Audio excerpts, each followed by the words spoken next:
কমপ্লেনের ছবিটা দেখাবেন লেটারটা ফুল লেটারটা আমি করে করে স্ট্যাম্প করিয়ে একবার গান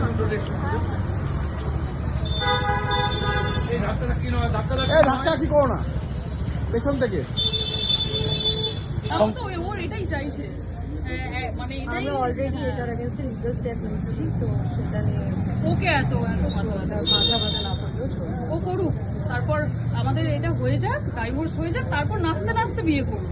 সে হিরণ চ্যাটার্জি ওকে বিয়ে করবে কিনা সেটা আমরাও দেখবো, দেখি বসে আছি। আর বা কোন চ্যাটার্জি ওকে বিয়ে করে দেখি, ঠিক আছে? আমিও বার্তা দিলাম ওকে, দেখি না কত সুখে স্বাচ্ছন্দ্যেও সংসার করে। সারাক্ষণ তো শুনি যে সুইসাইড করতে যাচ্ছে। যে মেয়ে বিয়ের আগেই সুইসাইড করতে যাচ্ছে 15 বার, সে কত সুখের জীবনযাপন করবে আপনারাই তো বুঝতে পারছেন। অভিযোগ এফআইআর আমরা সবে কমপ্লেনটা জমা দিয়েছি। আমার কাছে আরো অনেক কিছু প্রুফ আছে যেগুলো আমি এক্ষুনি বলছি না। করবে আপনাদের আমার মেয়ের কাছে ওর বাবা নিজে পাঠিয়ে রেখেছে, যেখানে ঋতিকা গিরি নিজে বলছে, মানে হিরণ নিজে বলছে মেয়েকে যে নিজে টেক্সট করে লিখেছিলেন আমি সুইসাইড করতে যাচ্ছি।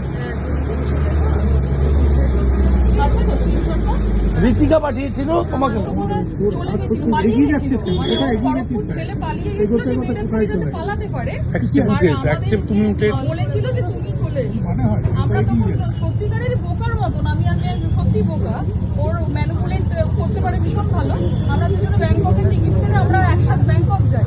তার সমস্ত ছবি টবি তো আমি পোস্ট করেছি, মানে আরো পাঠিয়ে দিচ্ছি তোমাদের সবাইকে। ব্যাংককে আমরা একসাথে ওর জন্মদিন কাটিয়েছি। তারপর থেকে হিরণ আমাদের সাথে টানা 5 মাস থেকেছে।